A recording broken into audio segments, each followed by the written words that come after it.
இந்த செய்தியை உங்களுக்காக வழங்குவது அருண் மசாலா.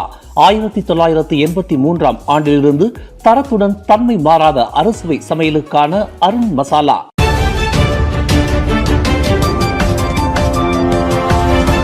வணக்கம். திசைகளின் ஒரு மணி செய்திகள். 2027 ஆண்டிற்கான தேசிய வரவு செலவு திட்டம் அக்டோபரில் தாக்கல் செய்யப்படும்.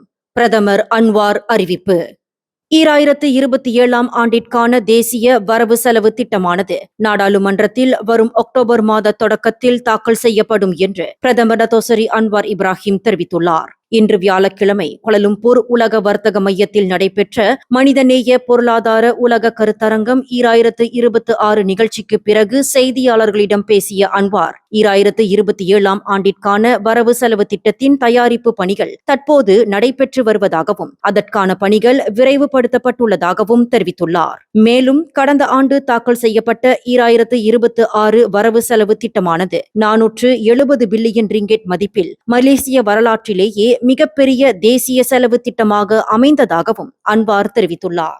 மேலும் கடந்த ஆண்டு தாக்கல் செய்யப்பட்ட 2026 வரவு செலவு திட்டமானது 470 பில்லியன் ரிங்கெட் மதிப்பில் மலேசிய வரலாற்றிலேயே மிகப்பெரிய தேசிய வரவு செலவு திட்டமாக அமைந்ததாகவும் அன்வார் தெரிவித்துள்ளார். இதனிடையே நேற்று முன்தினம் 2ஆம் நிதி அமைச்சர் டத்தோசரி அமீர் ஹம்சா அசீசான் வெளியிட்ட அறிக்கை ஒன்றில் நாடு முழுவதிலும் உள்ள பல்வேறு அமைச்சகங்கள் மற்றும் முக்கிய தரப்பினருடன் தேசிய வரவு செலவு திட்டம் 2027 தொடர்பான கலந்தாலோசனைகள் நடைபெற்று வருவதாக தெரிவித்திருந்தார். மடானி பொருளாதார கொள்கையை அடிப்படையாக கொண்டே இந்த வரவு செலவு திட்டம் தயாரிக்கப்படுவதையும் அவர் சுட்டிக்காட்டியிருந்தார்.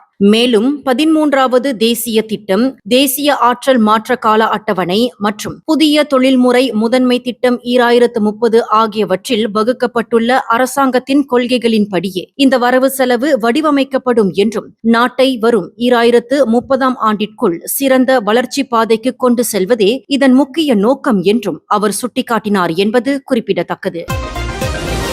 அதிகரித்து வரும் வாழ்க்கை செலவினங்களால் பொதுமக்கள் எதிர்கொள்ளும் சுமையை குறைக்கும் நோக்கில் சும்பங்கன் அசாஸ் ரஹ்மா எனப்படும் சாரா உதவித்தொகையானது விரைவில் மேலும் அதிகரிக்கப்படும் என பிரதமர் டத்தோசரி அன்வார் இப்ராஹிம் தெரிவித்துள்ளார். நெகிரி செம்பிலான் மாநில தேர்தலை முன்னிட்டு நேற்று நடைபெற்ற பக்கத்தன் ஹரப்பான் தேர்தல் பிரச்சார கூட்டத்தில் உரையாற்றிய அவர், அரசாங்கம் ஏற்கனவே சும்பங்கன் துனாய் ரஹ்மா, SDR மற்றும் சாரா உள்ளிட்ட பல்வேறு உதவி திட்டங்களை வழங்கி வருவதாக குறிப்பிட்டார். மேலும் நெகிரி செம்பிலான் மந்திரி பசார் டத்தோசரி அமீனுடின் ஹாரூன் மாநில அரசு ஊழியர்களுக்கு கணிசமான போனஸ் வழங்கியிருந்தாலும் கூட மக்களின் அனைத்து பிரச்சினைகளும் முழுமையாக தீர்ந்துவிட்டன என்று கூற முடியாது என்றும் அன்வார் தெரிவித்துள்ளார். இந்நிலையில் நாட்டின் பொருளாதார நிலை அனுமதித்தால் SDR மற்றும் சாரா உள்ளிட்ட மக்களுக்கான நிதி உதவி திட்டங்களை அதிகரிக்கும் சாத்தியக்கூறுகளை மடானி அரசாங்கம் தொடர்ந்து ஆய்வு செய்து வருவதாக அன்வார் குறிப்பிட்டுள்ளார். இது தொடர்பாக கருவூல தலைமை செயலாளர் தான் ஸ்ரீ ஜோஹான் மஹ்மூத் மெரிக்கனுடன் ஆலோசனை நடத்தப்பட்டுள்ளதாகவும் வரவிருக்கும் தேசிய வரவு செலவு திட்டத்தில் இது பரிசீலிக்கப்படும் என்றும் அவர் தெரிவித்துள்ளார். நெகிரி செம்பிலான் தேர்தலில் அம்பாங்கன் சட்டமன்ற தொகுதியில் மும்முனை போட்டி நிலவும் சூழலிலும் பக்கத்தன் ஹரப்பான் மீண்டும் வெற்றி பெறும் என்ற நம்பிக்கை இருப்பதாக அதன் வேட்பாளர் நஸ்ரி காசிம் தெரிவித்துள்ளார். அத்தொகுதியில் நஸ்ரி காசிமுக்கு எதிராக பரிகத்தான் நேஷனல் சார்பில் முன்னாள் பக்கத்தான் சட்டமன்ற உறுப்பினரான ரஃபி அப்துல் மலிக், பெர்சத்து வேட்பாளர் நூர் அசா ஹாரூன் ஆகியோர் களமிறங்கியுள்ளனர். முன்னாள் பக்கத்தான் சட்டமன்ற உறுப்பினரான ரஃபி அப்துல் மலிக்குடன் போட்டி அரசியலில் இயல்பானது என்றும் இந்த முறை வீடு வீடாக சென்று ஒவ்வொரு வாக்காளரையும் நேரடியாக சந்தித்து பிரச்சாரம் மேற்கொள்வதாகவும் நஸ்ரி தெரிவித்துள்ளார். கடந்த 5 நாட்களில் மக்களிடம் இருந்து கிடைத்த வரவேற்பு உற்சாகம் அளிப்பதாகவும் தற்போதைய சட்டமன்ற உறுப்பினரான தங்கு ஜம்ரா தங்கு சுலைமானின் சேவைக்கு மக்கள் நல்ல ஆதரவு தெரிவித்துள்ளதாகவும் அவர் குறிப்பிட்டுள்ளார். அம்பாங்கன் தொகுதியானது நெகிரி செம்பிலானின் மிகவும் கடும் போட்டி நிலவும் தொகுதிகளில் ஒன்றாகும். கடந்த 2023 ஆண்டு தேர்தலில் தங்கு ஜம்ரா வெறும் 329 வாக்குகள் வித்தியாசத்தில் வெற்றி பெற்றிருந்தார். அதேவேளையில் கடந்த 2018 ஆண்டு பக்கத்தன் ஹரப்பான் சார்பில் வெற்றி பெற்ற ரஃபி அப்துல் மலிக்கிற்கு 2023 ஆண்டு தேர்தலில் வேட்பாளராக வாய்ப்பு வழங்கப்படாததை தொடர்ந்து அவர் பாஸ் கட்சியில் இணைந்து தற்போது பரிகத்தான் நேஷனல் சார்பில் போட்டியிடுகிறார்.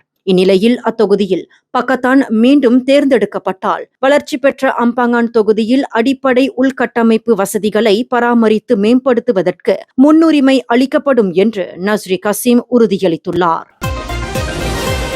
நகர சம்பிலான் மாநில தேர்தலில் பெர்சத்து கட்சியானது பெயருக்கு போட்டியிடுவதற்காக களமிறங்கவில்லை என்றும் வெற்றி பெறும் இலக்குடன் தான் தேர்தலை சந்திக்கிறது என்றும் அக்கட்சியின் தலைவர் முஹிடின் யாசின் தெரிவித்துள்ளார். சிகமாட் சட்டமன்ற தொகுதியில் நேற்று இரவு நடைபெற்ற தேர்தல் பிரச்சார கூட்டத்திற்கு பிறகு செய்தியாளர்களிடம் பேசிய அவர், ஒவ்வொரு அரசியல் கட்சியும் தேர்தலில் வெற்றி பெறும் நோக்கத்தில்தான் போட்டியிடுகிறது. நாங்களும் அதற்காக தான் களமிறங்கியுள்ளோம். எங்களை குறைத்து மதிப்பிட வேண்டாம் என்று குறிப்பிட்டுள்ளார். மேலும் அம்னோ துணைத் தலைவர் காலித் நூர்டின் கூறிய கருத்திற்கு பதிலடி கொடுத்துள்ள முஹிடின், அனுபவமிக்க மூத்த அரசியல்வாதியான காலித் நூர்டின் அமைச்சராக நீண்ட கால அனுபவமும் பெற்றவர். ஆனால் அவர் கூறிய கருத்து சிறு குழந்தை பேசுவது போல உள்ளது என்றும் சாடியுள்ளார். கடந்த ஞாயிற்றுக்கிழமை ஜொஹோலில் நடைபெற்ற பரிசான் நேஷனல் தேர்தல் இயந்திர தொடக்க நிகழ்ச்சியில் பேசிய காலித் நூர்டின், நகரி சம்பிலான் மாநில தேர்தலில் பெர்சத்து வெறும் பெயரளவில் மூக்கை நுழைக்கும் கட்சியாக மட்டுமே உள்ளது என்றும் அந்த கட்சி ஒரு தொகுதியில் கூட வெற்றி பெறாத வகையில் வாக்காளர்கள் உறுதி செய்ய வேண்டும் என்றும் வலியுறுத்தியிருந்தார். இதற்கு பதிலளித்துள்ள முஹிடின், பெர்சத்து கட்சியானது தேர்தலில் வெற்றி பெறும் உறுதியுடனும் தீவிரத்துடனும் களமிறங்கியுள்ளதாக மீண்டும் வலியுறுத்தியுள்ளார். சபா மாநிலத்தில் கலாச்சார மண்டபம் மற்றும் காட்சியகம் அமைப்பதற்காக வழங்கப்பட்ட 2 மில்லியன் ரிங்கிட் அரசாங்க ஒதுக்கீட்டை பெற தனது பதவியை தவறாக பயன்படுத்தியதாக சுமத்தப்பட்ட குற்றச்சாட்டை சபாவை சேர்ந்த அரசு சாரா அமைப்பு ஒன்றின் தலைவர் மக்கின் சோஸ்னாவாய் மறுத்துள்ளார். சபா யுனைடெட் ரூங்கோஸ் ஆர்கனைசேஷன் என்ற அந்த அமைப்பின் தலைவரான 67 வயது மக்கின் சோஸ்னாவாய் இன்று கொத்தகினபாலு செஷன்ஸ் நீதிமன்றத்தில் நீதிபதி ஆண்டி ரசாலி ஜயா ஏடாடி முன்னிலையில் ஆஜராகி குற்றச்சாட்டை மறுத்து விசாரணை கோரினார். கடந்த 2022ஆம் ஆண்டு சபா நிதி அமைச்சிடம் இருந்து கலாச்சார மண்டப கட்டுமானத்திற்காக 2 மில்லியன் நிதி ஒதுக்கீட்டை பெற தனது பதவியை தவறாக பயன்படுத்தியதாக அவர் மீது குற்றம் சாட்டப்பட்டுள்ளது. பேரா மாநிலம் ஈப்போ நகரின் பிரபல பெயர் அடையாள பெயர் பலகையின் அருகில் சீன எழுத்துகள் இடம்பெற்றுள்ளதாக சமூக ஊடகங்களில் பரவி வரும் படம் செயற்கை நுண்ணறிவு மூலம் உருவாக்கப்பட்ட போலி படம் என ஈப்போ மாநகராட்சி விளக்கம் அளித்துள்ளது. அப்படம் பொதுமக்களிடையே குழப்பத்தையும் தேவையற்ற அச்சத்தையும் ஏற்படுத்தக்கூடியது என்றும் நகரின் நட்பெயருக்கு களங்கம் விளைவிக்கக்கூடியது என்றும் குறிப்பிட்டுள்ளது. ஈப்போ தற்போது பெய்ஜிங்கின் ஒரு மாவட்டத்தை போல் மாறி வருகிறது என்ற வாசகத்துடன் அந்த போலி படமானது முகநூல் குழு ஒன்றில் பகிரப்பட்டதாகவும் மாநகராட்சி தெரிவித்துள்ளது. மேலும் அதனை உருவாக்கி பரப்பியவர்கள் குறித்து விசாரணை நடத்தப்பட்டு வரும் நிலையில் சுமார் 17 ஆண்டுகளாக குனோங்லாங் அருகே அமைந்துள்ள அந்த ஈப்போ பெயர் அடையாள சின்னமானது பராமரிப்பு பணிகளுக்காக ஜூலை 15ஆம் தேதி அகற்றப்பட்டது. பணிகள் நிறைவடைந்த பின்னர் வரும் ஆகஸ்ட் 4 முதல் 6 வரை மீண்டும் நிறுவப்படும் என அறிவிக்கப்பட்டுள்ளது. பஹாங் மாநிலத்தின் கம்போங் சாலாங் புலாவ் தியாமான் கடற்பகுதியில் முக்குளிப்பு விளையாட்டின் போது 31 வயதுடைய பெண் ஒருவர் உயிரிழந்தார். கடந்த ஜூலை 19ஆம் தேதி உயிரிழந்த பெண் 9 சக முக்குளிப்பாளர்களுடன் பயிற்றுவிப்பாளர் மற்றும் முக்குளிப்பு நிபுணர் ஒருவரின் வழிகாட்டுதலில் சீஃபன் பத்துமாலாங் புலாவ் துலாய் பகுதியில் நடைபெற்ற ஃபன் டைவ் நிகழ்ச்சியில் பங்கேற்றிருந்தார். நீரில் இறங்குவதற்கு முன் பாதுகாப்பு நடைமுறைகள் மற்றும் கருவிகளை பயன்படுத்துவது குறித்து அனைவருக்கும் விளக்கமளிக்கப்பட்டிருந்தது. இது குறித்து ரொம்பின் மாவட்ட போலீஸ் தலைவர் ஷரீப் சாய் ஷரீப் மண்டோய் கூறுகையில், உடற்கூறு பரிசோதனையில் ஏர்டெல் கேஸ் எம்போலிசம் காரணமாக உயிரிழப்பு ஏற்பட்டது உறுதி செய்யப்பட்டுள்ளதாக குறிப்பிட்டுள்ளார். இச்சம்பவத்தில் குற்ற செயல் தொடர்பான எந்த ஆதாரமும் இல்லாததால் வழக்கு திடீர் மரணமாக பதிவு செய்யப்பட்டுள்ளதாக அவர் தெரிவித்துள்ளார். இந்த செய்தியை உங்களுக்காக வழங்கியது அருண் மசாலா. 1983ஆம் ஆண்டிலிருந்து தரத்துடன் தன்மை மாறாத அறுசுவை சமையலுக்கு அருண் மசாலா. மேலும் செய்திகளை தெரிந்து கொள்ள கீழே இருக்கும் பெல் பட்டனை அழுத்துங்கள். உங்கள் மகிழ்ச்சியை வெளிப்படுத்த லைக் மற்றும் ஷேர் செய்யுங்கள்.